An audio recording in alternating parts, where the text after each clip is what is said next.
chả đôi chưa sẽ có chưa bạn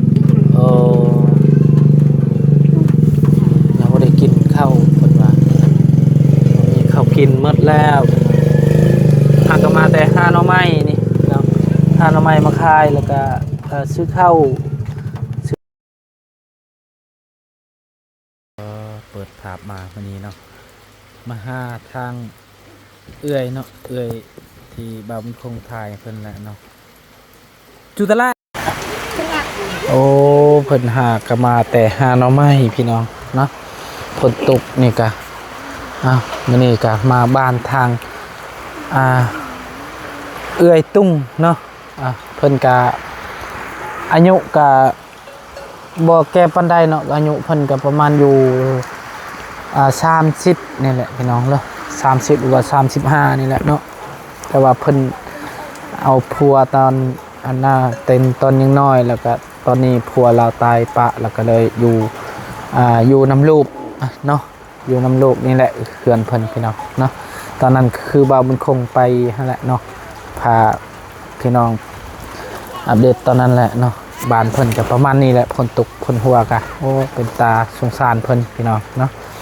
เอาพี่น้องก่อนอื่นกับทักทายสบายดีเด้อสบายดีและสวัสดีพ่อแม่พี่น้อง FC เมื่อสุขูสู่คนเนาะบ่ว่าสิอยู่ในและก็ต่างประเทศก็ยินดีต้อนรับเข้าสู่ช่องบ่าวบุญคงทำมาหากินคือเก่าพี่น้องเนาะมื้อนี้ก็มาบ้านแกงไข่เนาะขึ้นกับเมืองเซโปนคือเก่าพี่น้องเนาะใกล้กับบ้านบ่าวบุญคงนี่เนาะไปสบายดีเด้อนกมือสบายดีโดยป้าจูดงไหมป้าไปพาไปเบิ่งเฮือนชานเพิ่นแน่พี่น้องพาเพิ่นมาหหน่อไม้เนาะมาแต่หาหน่อไม้ฝนตกห้ำเพิ่นก็เลยบ่ได้อยู่คือกันเนาะทางลูกชายเพิ่นก็อยู่เฮือนนี่แหละเพิ่นก็อยู่อาศัย2 คน2แม่ลูกเนาะอยู่เฮือนเพิ่นเฮือนกับประมาณนี้แหละพี่น้องเฮือนก็อยากล่มแล้วโตเห็นอะไรฝนตกนี่ก็บ่าวบุญคงก็สิให้เพิ่นแพร่บัตรที่อยู่บ้านบ่าวบุญคงนี่แหละบ่าวบุญคงซื้อตอนนั้นเนาะอีต้นเพิ่นก็เลยอยากให้เพิ่นก่อนเนาะฝนตกค่ะไปพี่น้องโทษ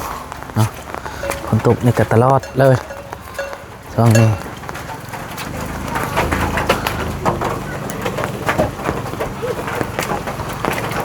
นี่แหละบ้านเพิ่นกับประมาณนี้แหละพี่น้องเพราะว่าผู้หญิงเนาะมันก็คือผู้ชายเนาะเพิ่นเป็นผู้หญิงอยู่อาศัยอยู่กับลูกกันยังน้อยอยู่เนาะผัวเราก็ตายปะก็เลยอาศัยอยู่กับ2 คนกับลูกชายเนาะนี่เพื่อนเพิ่นกับโคตรเลยพี่น้องเนาะน่าสงสารเพิ่นพี่น้องฝนตกนี่ก็อยู่นี่แหละสั่งสาวบ้านเพิ่นว่าฝนตกพาห้องลมพัดยังก็อยู่นี่แหละนอนอยู่นี่แหละเนาะบางเทื่อก็เพิ่นบ่ได้อยู่แบบว่านอนเฮือนชาวบ้านแบบขอนอนเพิ่นก็บ่ได้ขอมีแต่นอนอยู่นี่แหละเนาะ2 คนกับแม่ลูกเพิ่นเนาะ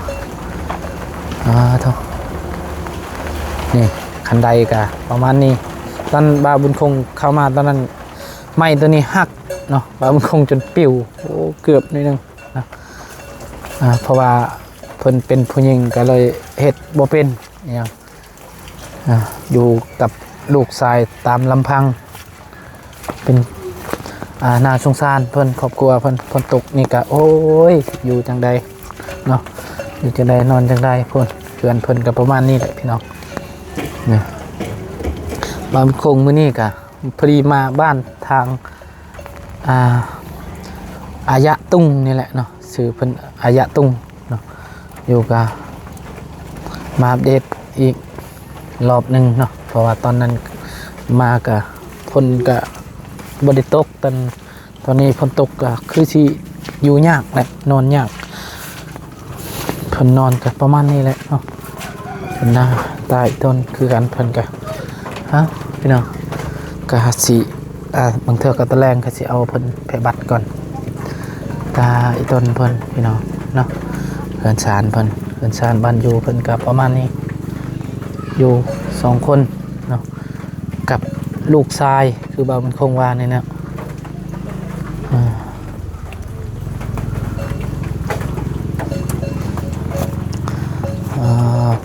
บกล้าฮอดขึ้นบ้านเพิ่นพี่น้องเนาะโต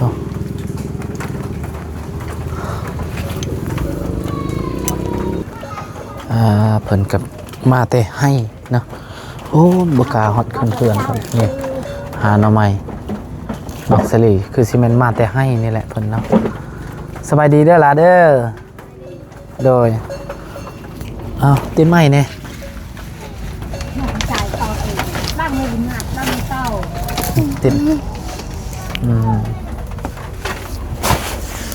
มื้อนี้ไปไสเลย อยู่เฮือนมัน อยู่เฮือนบ่หากะมาแต่หาหน่อไม้บ่หาหน่อไม้คาย หาหน่อไม้ค่าย เด้อกินข้าวกินน้ำแล้ว บ่กินข้าว มันยังบ่ได้กินข้าว อืม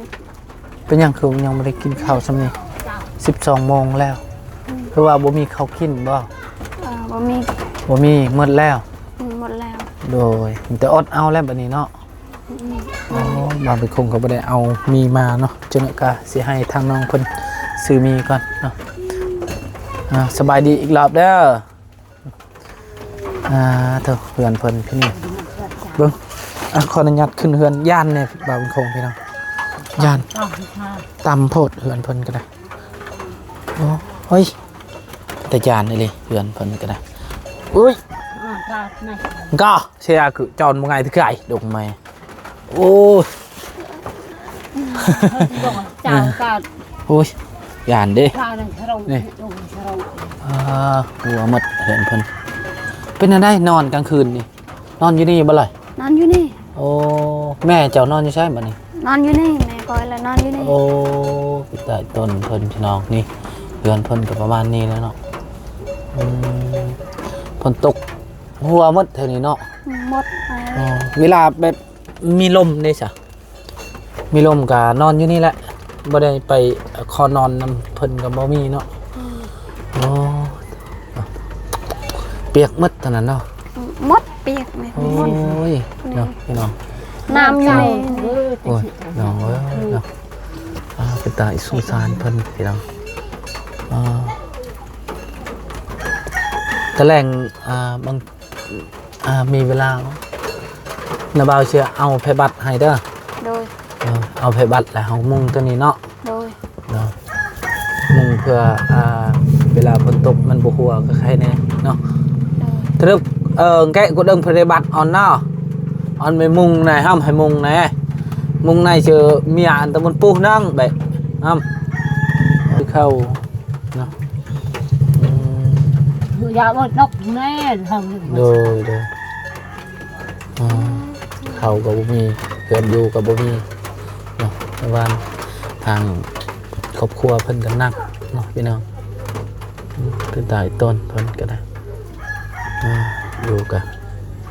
เพื่อนกับเมื่อคือคันว่ามีผู้ชายกับใครแน่เนาะคันว่ามีพ่อกับใครแน่พ่อจะอันน่ะ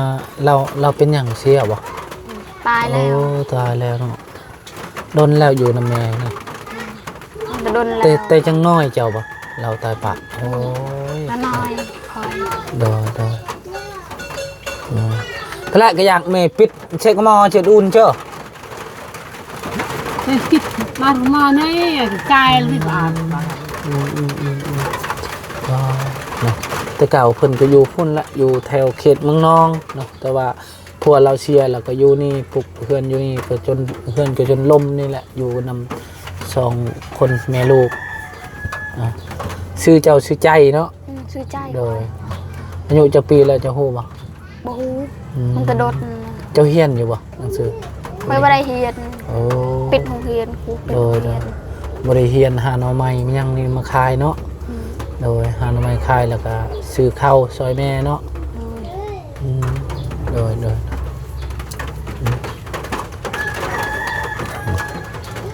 จังไหนก็ชูๆเด้อมีแต่ตะแรงนะบ่าวสิเอาไผบัตรให้เด้อ โดย มุงตัวนี้เนาะเคยใครเพิ่นพี่น้องบางคงซื้อไผบัตรว่าสิมุงโตอันนั้นแหละโตบน พื่อนมามันคงนี่แหละแต่ว่าเห็นครอบครัวเพิ่นก็นักเติบนะก็สิเอาไปบันให้เพิ่นนุ่งตัวนี้แหละนะให้เพิ่นก็แก้ไขไปเพื่อนเพิ่นก็โอ้ยอยากลมแล้ว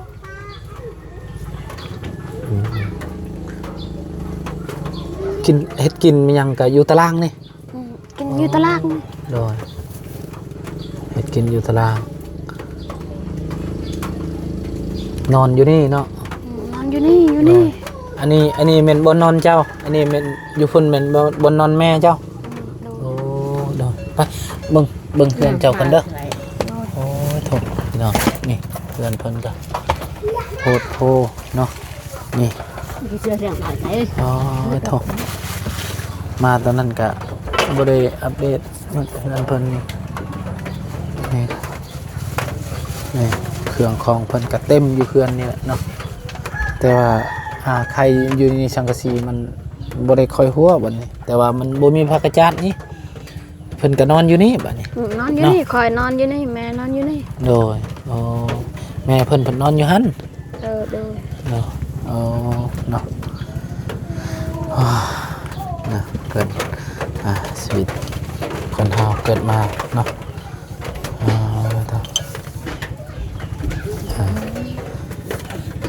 สิ่งที่เจ้าอยากได้ตอนนี้คือหยังอยากได้ที่สุดเนี่ยนี่ อยากได้เฮือน ได้เฮือนอยู่โดอยากได้เฮือนอยู่คือหมู่คู่ๆเนาะ เด้อ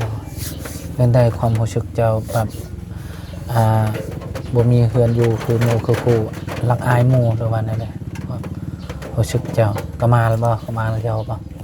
มีบ่คนแบบว่าด้วยทุกข์เจ้าแบบยาวไปเจ้าไม่ไปโอ้อันกี้ก็ได้หรือดงโชว์เบิ้นบ่ยาวไปบ่อ๋อผมคงถามเพิ่นว่ามีบ่คนไปที่เว้าแบบว่าเยอะเย้ยเนาะเว้าว่าโอ้เจ้าคนทุกข์คนยากบ่มีเงินบ่มีเพื่อนเนาะ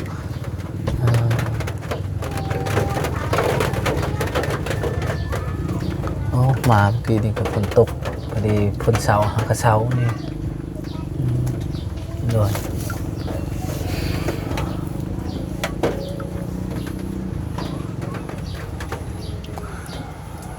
ตอนนั้นก็ทางทีมงานบ่ซอยนี่บ่ภาคจารย์นี่ ทีมงาน ไพ่มาซอยภาคจารย์นี่ตัวนี้ นี่แม่นละทีมงานไพ่เบายังเบาบิลี่บ่หรือว่าเบาลี่เนาะทางเบาบิลี่เนาะซอยนี่ภาคจารย์นี่ดนแล้วเราชื่อเนาะมันจะโดนแล้วแต่ว่าอยู่เทิงนี่บ่มีเนาะ2 ปีจ้ะ2 ปีแล้วเนาะแต่ว่าอยู่เทิงนี่บ่มีอยู่แล้วเนาะบ่มีแล้ว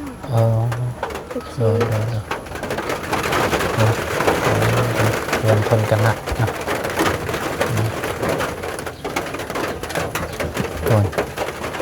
ขาดจังเปิงหมดทางแม่เพิ่นก็บ่เป็นภาษาลาวปานใดพี่น้องเนาะใครแน่แต่ว่าลูกชายก็เป็นแน่ภาษาลาวอยู่บ้านนี่อาศัยอยู่เฮือนหลังนั้นเป็นนาบ้าวป่ะเดี๋ยวนั่นแหละ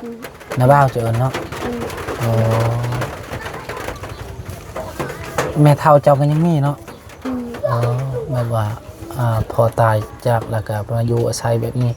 ก็อยู่เฮือนเพิ่นนี่แหละเนาะจองแม่โลกเพิ่นอยู่อาศัยนำนาบ้าวเพิ่นนาบ้าวเพิ่นก็อยู่พุ่นแหละพี่น้องก็สิเด็ดให้พี่น้องเห็นก่อนไปให้แซงจุกระแตปะ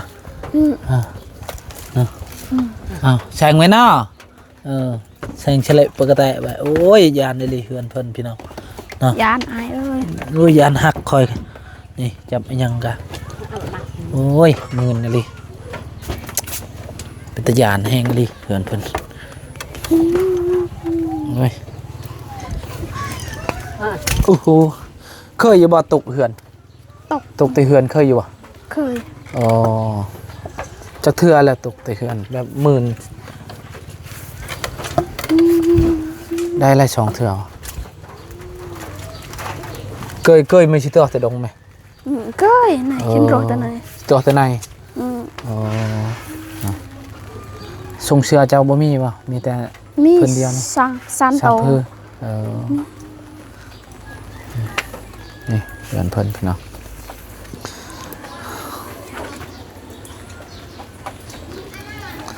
ใส่เฮือนอันน่ะเฮือนนาบ่าวเจ้าอยู่พุ่นเนาะพุ่นประมาณอยู่พุ่นแหละเฮือนนาบ่าวเพิ่นพี่น้องเนาะพุ่นเฮือนพี่น้องเพิ่นก็บ่มีไม้กระจัดคือกันเนาะนี่แต่ว่าใครแบบว่าเป็นสังกะสีอิหยังงามเพิ่นแต่ว่าเขาบ่มีใบผักกระจาดอิหยังนี่แหละเนาะเพิ่นนาบ่าวเพิ่นอันนี้ก็แม่นเพื่อนของน้องเพิ่นเนาะนี่น้องใจนี่แหละพี่น้องเนาะเอาจังได้กะสู้ๆเด้อมีแต่ตะแรงนาบ่าวก็สิเอาผ้าบัดมุงตัวนี้แหละให้เพิ่นก่อนพี่น้อง โดย เป็นตาสงสารเพิ่นเนาะเป็นลูกกำพร้าพอตายปะอยู่น้ำแม่นะเรียนซานน้องกะประมาณนี้แหละพี่น้อง